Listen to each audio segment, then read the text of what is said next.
माननीय महोदय, मैं कहना चाहूँगा कि 2047 में विकसित भारत बाद में बना लीजिएगा, पहले एपीजे अब्दुल कलाम के सपनों का 2020 का भारत कहाँ गया उसको तो एक बार एनालिसिस कर लीजिए। और मैं मानता हूं कि उसके एनालिसिस के पश्चात जो आपके पास जो रिजल्ट आएगा, जो परिणाम आएगा, वो 2047 के विकसित भारत की परिकल्पना को पूर्ण करने में कहीं ना कहीं बेहतर साबित होगा। मैं उस क्षेत्र से आता हूं जो बिहार को दो भाग में बांटती है, एक नॉर्थ बिहार, एक साउथ बिहार।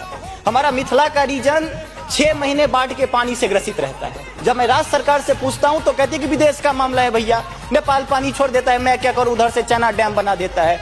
अब तो राज्य में भी सरकार आपकी है, केंद्र में भी आपकी है, तो प्रभु कृपया कुछ तो मदद कीजिए। दूसरी बात, कोसी का संसद में कह दिया गया कि ड्रेस कोड ये होना चाहिए। अरे मैं बाढ़ के उस इलाके से आता हूं जहां आधा धोती पहन के संसद तक आना पड़ता है, न सड़क है न कुछ है, तो कैसे आऊंगा। उसी क्षेत्र का एक नंगा बच्चा हमसे कहता है कि साहब मैं बाढ़ से ग्रसित हूं, और दक्षिण बिहार का एक बच्चा कहता है कि मैं सुखाड़ से ग्रसित हूं, मेरे पास पीने के लिए पानी नहीं है। बीच वाला एरिया कहता है मैं नरसंहार से परेशान हूं। तो बिहार की एक परिभाषा बनती है कि उत्तर में बाढ़ है, दक्षिण में सुखाड़ है, बाकी जो बचा नरसंहार है, यही बिहार है। अब मैं कहां जाऊं। तीसरी बात मैं आता हूं कि आपने तो राम जी को अयोध्या में लाकर स्थापित कर दिया, जरा उनके ससुराल मिथिला पर भी ध्यान दीजिए। माँ सीता कब कब अग्नि परीक्षा देगी, उनके पुत्र हम कब कब अग्नि परीक्षा देते रहेंगे, हम पर भी तो थोड़ा ध्यान दीजिए प्रभु। बाढ़ का पानी जब हमारे बिहार से निकलता है तो लगे लगे बंगाल चला जाता है, और जो भी हमारे पास रोजी रोटी रहती है खत्म हो जाती है। तो मेरी पत्नी भी कहती है कि लागल लागल सजन धक्का सलम कलकत्ता चल गया, कितना आगे जाए।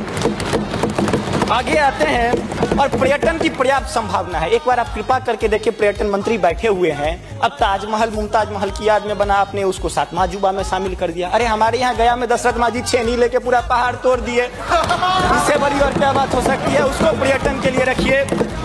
और ये जो भूखमरी, बेरोजगारी, अशिक्षित राज्य की जो हम पर वो जो पीठ पर धो रहे हैं, वो हमको इसी तरह की कविता याद दिलाती है कि तू सिंह मारती गैसी, मैं कोने में दुबका बैल प्रिय, मैं पीपल सा सीधा साधा, तू मुझ पे लटकी चुड़ैल प्रिय।